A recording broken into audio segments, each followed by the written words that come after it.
are you thinking about right now, Trevor? Thinking about my roller dog selection when we leave here. That deal at the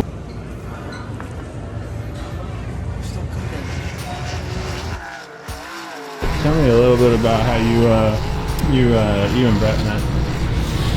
I had met Garrett, it was either I believe it was 2010 or might have been 2009, but I had met Garrett through Josh Wise, actually. Josh Wise and Danny Stratton. I went to Belleville to help Josh Wise when he was driving Cruz Pedregon's midget.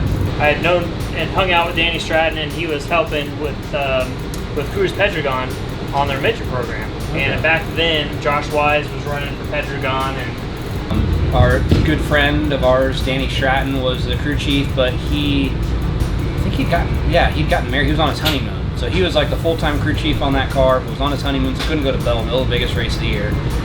So Josh and I were friends, and I went with Josh to help him in Belleville, and Brent came along to help. And Stratton asked me to help out for Midget Week, which I did, so just kind of crewed on the car and helped him there. And Danny couldn't go, so he had me go, and then Garrett, which is he also is a really good friend of Josh Wise. That's kind of where I met Garrett, is right on that trip. And so that was the first time I met him. Brent was probably, I don't know, 16. He had to have been at least 16. I think he was 16 or 17, and he went with us to Belleville. It was just me, Josh, and Brent. And we actually won the prelim night at Belleville and had a really good trip. So.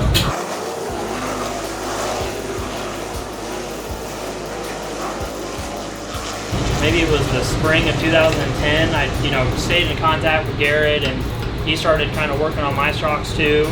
And one day I went in to pick up some stuff, and he was by himself and kind of running around like a chicken with his head cut off. And I just kind of asked him, "Hey, do you need any help?" And he was like, "Yeah, when can you start?"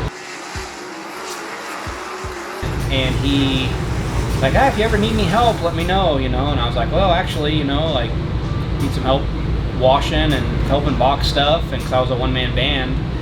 And so he started he would drive like 45 minutes after school. He lived about 45 minutes or an hour away, and he would drive and work for a couple hours every day. And then when he got out of school that summer, he started working full-time. For a while it was just me and him working away.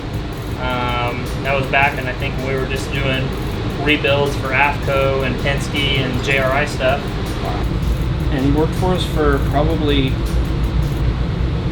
all through college, probably almost 6 years. And then my wife had an opportunity in Columbus, Ohio, and just kind of had to make that decision, and picked up and moved to Columbus and found a position over there. But we still are good friends, and obviously lets me work out of the CSI shock trailer at the racetrack, which is helpful.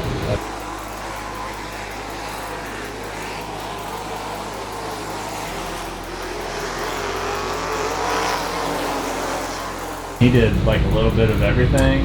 Oh yeah, he did the whole gamut. So when he started, he helped wash shocks, box shock, sweep the floor, all the way to me teaching him how to do repairs, to him like doing the repairs. And then when we had other shock builders, he kind of was the lead shock builder.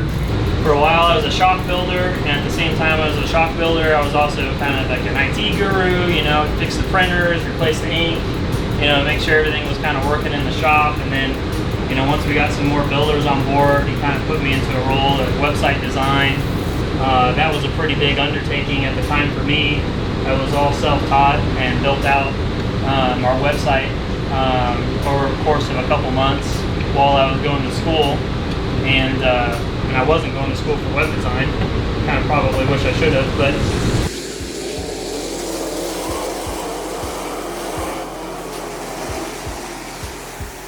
going to school for marketing to start doing like some promo videos. Like he did the promo video for our RS12, which is our first shock model.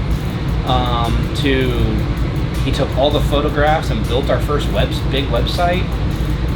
And then at the end, he was kind of head of sales marketing. We were probably 5 or 6 people at that point. I think between that and some of the video stuff that I did, kind of helps catapult CSI a little bit. And I'm Brent Beauchamp. Started working here in 2010 in the shipping department. Currently I do all the repairs here at CSI. I'm also going to school, studying communications, trying to take over some of the marketing here at CSI, trying to free Garrett up so he can do some more research and development. Along with a lot of the Tim Truex videos at Loud Pedal.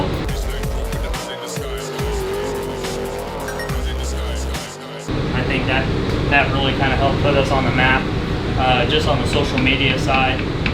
But at the same time all that was going on, we were winning races left and right with non-wing sprints and midgets. I mean, you know, we still do today, biggest names in non-wing sprint car racing.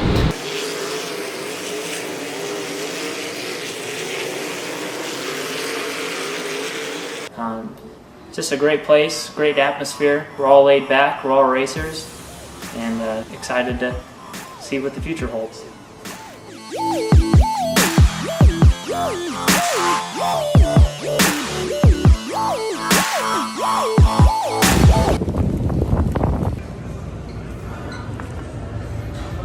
Still cooking. They're just warming them up at this point. They're already cooked, right? You gotta look. I mean, it's on the edge, so like it's okay.